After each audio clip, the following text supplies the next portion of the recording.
eu sou a Juliana Lane, estudante do curso de MBA em Gestão de Projetos, e hoje nós vamos falar sobre o projeto Profissão em Ação, que envolve todos os alunos, os professores, envolve também a comunidade, e onde nesse projeto a gente vai ter uma mostra cultural, vai ter palestras, danças, cinema comentado. Então esse ano está bem inovado e teremos várias novidades.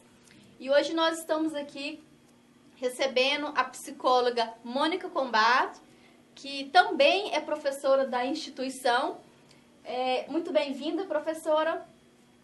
Sobre a velhice, que inclusive é o nosso tema, velhice, que idade é essa? Hoje em dia percebe-se que os idosos eles estão muito preocupados com a atividade física, com o bem-estar, até mesmo preocupados com a qualidade de vida. Você acredita que esse excesso de atividade pode ser prejudicial para o desenvolvimento cognitivo? Bom, primeiramente, obrigado pelo convite, muito bom estar aqui, poder estar comentando sobre um tema que é tão pertinente, até porque todos nós vamos envelhecer e queremos envelhecer com uma qualidade e com uma saúde, tanto física, cognitiva, social, emocional, de acordo, né? Sim. E a gente vai chegar lá, né? Espera-se que chegaremos lá. Bom, com relação à pergunta, tem várias questões, assim, várias coisas que a gente pode estar pensando a respeito disso. A questão da atividade física, ela é salutar, independente da etapa de desenvolvimento que a pessoa esteja. O problema do excesso é se esse excesso não é acompanhado, inclusive, pelo geriatra, pelo médico, por uma pessoa que possa dar condições para que esse idoso possa estar fazendo esse processo de saúde que seria atividade física. O excesso, muitas vezes, pode se perder pela questão de mídia, ou dele sair de uma forma desesperada e for praticar de um jeito que não seja contento. Do ponto de vista da pergunta em si, que você me pergunta se isso atrapalharia o desenvolvimento cognitivo, pelo contrário. Tanto mente e corpo, quando são tratados, a lógica é que a pessoa possa ter cada vez mais condições de saúde, de um modo geral, e pelo contrário, a condição cognitiva ela vai ser privilegiada, assim como a questão cognitiva também desenvolvida, porque às vezes a pessoa cuida do corpo e esquece de estar mantendo a cabeça ativa. Então, se a pessoa mantém a cabeça ativa cognitivamente falando, ela tem condições também de dar conta do resto que seria cuidar do corpo. Então, o ideal é que isso aconteça de modo concomitante. Então, que a pessoa possa cuidar da mente, cuidar do corpo. Então, assim, prejuízo, a princípio, não, pelo contrário. A questão toda é um acompanhamento, saber das restrições, do limite, o que é possível para esse idoso fazer isso ou não. A questão toda não é fazer arvilia, sim, um acompanhamento médico, um acompanhamento psicológico, talvez. Então, fica aí a orientação da psicóloga. É importante, sim, os idosos fazerem atividade física. A gente percebe também, professora, que há muitos casos de depressão, por eles se sentir um pouco isolados. Na sua opinião, essa patologia ela é decorrente de quais fatores? Bom, aí já é uma outra pergunta também assim, bastante interessante e bastante pertinente, porque pensar sobre a questão da depressão, a gente pode dizer que é um mal do século, As pessoas estão se deprimindo muito facilmente, estão tendo muita alteração de humor muito facilmente e se afetando muito pelas questões da vida como um todo. Quando a gente pensa na questão do desenvolvimento humano, cada etapa específica tem suas particularidades, aquilo que é positivo, vamos dizer assim, e aquilo que é negativo também. Então, a criança pode se deprimir, o adolescente, o adulto e o idoso. O idoso, ele tem um contingente, um fator que agrava a situação da depressão, em função, inclusive, às vezes, do desconhecimento das pessoas a respeito de como é o processo de envelhecer, porque as pessoas pensam que envelhecer só quando tiver com X idade, e não, você já está envelhecendo a partir do momento que você foi concebido lá na barriga da sua mãe, então é um processo que datou ali o relógio biológico, você já está envelhecendo, apesar de que você cresce, você se desenvolve, mas você já está envelhecendo.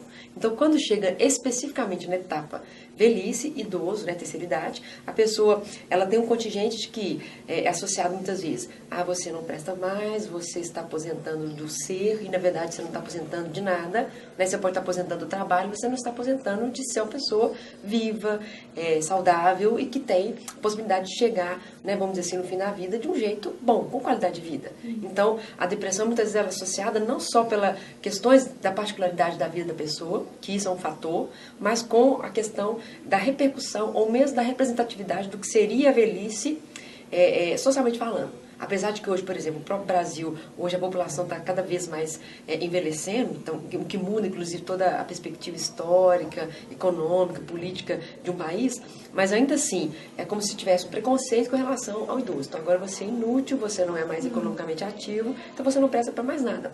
E fora que as pessoas às vezes associam que a pessoa agora, porque ela está ficando idosa, então ela perde a capacidade cognitiva, que remete à pergunta anterior que você fez.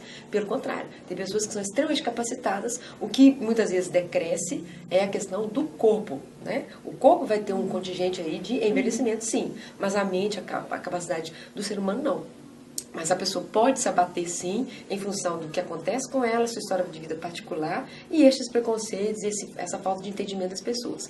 E também de esquecer que todo mundo vai envelhecer e que, né, a gente tem que estar pensando muito em como viver, não quando eu chegar lá, né? Tipo, aí eu vou ter um problema lá na frente. Não, não é um problema. É uma faticidade da vida. Você vai chegar lá. Só que você pode chegar bem ou pode chegar mal, inclusive com depressão. Sim, e é nessa fase que é importante o apoio da família, né? Com certeza. Apoio da família e também da pessoa se conscientizar, porque não é procurar um médico ou um psicólogo ou qualquer profissional da área de saúde depois que eu estiver adoecido. Eu tenho que manter e procurar um apoio, né, de forma preventiva, para que eu possa ter condições de viver a vida, não passar a vida. Ou morrer em vida, por exemplo, como muitas pessoas fazem. É verdade. Né? Inclusive, tem muitas famílias que apoiam, sim, né, são prestativos, mas também tem aqueles que às vezes deixam o idoso mais de lado. Muitas das vezes até levam eles para um asilo. Né? Essa mudança, né, porque ele está dentro da sua casa, com a sua família, ali é um ambiente diferente, um ambiente íntimo, onde ele está à vontade. Agora, quando ele vai para o asilo, essa mudança, o que vai interferir para o idoso na saúde dele? Aí já é uma outra pergunta assim, bastante complexa, avaliando a questão né, da instituição asilar, quando a pessoa tem que ir para porque uma coisa é quando ela tem que ir porque a família não tem condições financeiras ou não tem condição de ter um cuidado especial com aquela pessoa, que ela tem que ir, é uma coisa. Né? Quando a pessoa vai por livre espontânea vontade e eu me programei, o meu dinheiro vai ser para pagar um lugar como esse, porque eu não quero dar trabalho para os filhos, é outra coisa. Como que a pessoa vai encarar estar nessa condição. E também considerando o tipo de lucidez que ela vai ter quando esse processo estiver acontecendo. De fato, vai repercutir na saúde da pessoa, sim, principalmente pelo desconhecimento do que vai acontecer, ou esse processo se servilia, simplesmente agora você não mora mais aqui, eu vou te colocar no asilo. Aí o asilo vira um depósito de gente. Né? Então, eu não quero ter um problema dentro de casa, eu descarto aquela pessoa. Detalhe, aquela pessoa que um dia estava lá economicamente ativa, trabalhando, cuidando dos filhos, né? Sendo que a gente também um dia vai chegar lá. Então, assim, é extremamente complicado porque envolve afeto, tem várias repercussões, a pessoa, ela se sente lá, agora então não presta para mais nada, né? Ainda por cima ainda vou estar dando trabalho, mesmo que numa instituição asilar. Né? Apesar de que a gente vai até ter um debate, uma discussão com duas professoras que trabalham e atuam nessa área, dizer a respeito disso. Como que, por exemplo, a criação do Estatuto do Idoso, o que tinha da criança passou a ter o Estatuto do Idoso, como forma protetiva mesmo e de fazer todo um apoio, um suporte para as casas lá. Porque a gente critica muito, não deveria ter asilo, mas tem pessoas que vão precisar do asilo. A questão toda é como que isso acontece. Porque, por exemplo, a pessoa pode estar dentro de casa, né, junto com os filhos, e está sofrendo. Né? Então, o associar que o asilo é uma coisa ruim, já foi mesmo, claro que foi.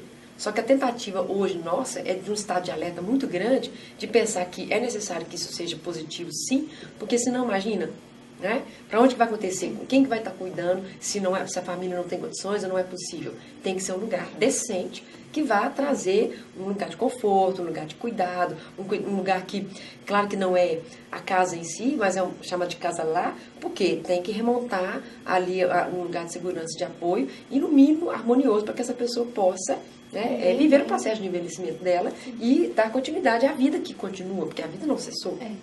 E não quer dizer que eles estão no asilo, que eles estão abandonados. A família vão sempre visitar, como você mesmo ressaltou. Tem que ser um ambiente agradável. Sim, né? sim.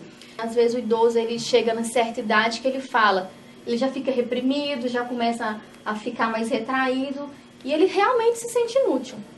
Mas aí é que entra a família. Como que a família pode ajudar o idoso a se sentir útil, a não se sentir assim menosprezado?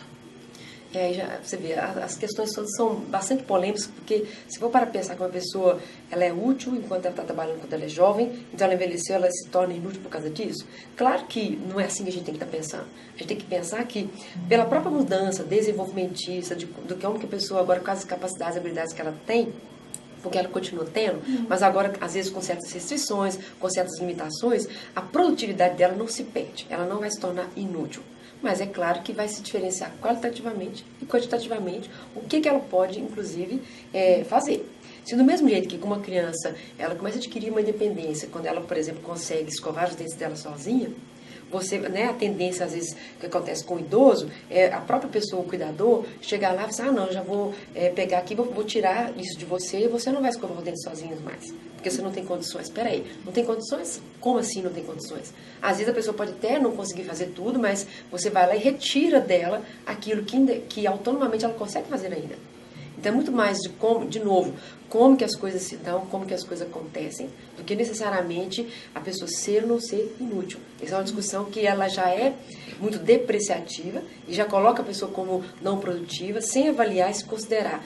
Mudou-se as coisas, as contingências são outras, mas a pessoa pode e deve sim continuar. Até porque bate na questão da autoestima, do amor próprio desse idoso, que vai se dizer, puxa, agora as pessoas não vão deixar eu nem comer. Então ele acaba entregando os pontos. Aí onde que entra, por exemplo, o quadro depressivo. Que a pessoa, olha, se eu não posso fazer nada, as pessoas não me dão condição, e eu sou retirada desse lugar de poder produzir o mínimo que seja para mim, para o outro que está ao meu redor, então, para que eu estou vivendo? Né? Aí a pessoa vai pensar, inclusive, no fim da vida. Sim. O que é uma coisa horrível. Sim, e a gente não pode agir dessa forma, porque a gente também um dia vai chegar nessa idade, né? Nós também vamos ser idosos, nós vamos precisar também dessa atenção, desse cuidado, e nós não vamos querer ser tratados mal. Então fica aí a dica da professora Mônica Combá. Professora, eu gostaria agora então de pedir para convidar os alunos, convidar as pessoas que nos assistem agora para vir para esse evento com Profissão em Ação, para o tema Velhice, que idade é essa? É ótimo que, assim, eu acho que o assunto ele cabe para todos os cursos, até porque é uma questão do humano.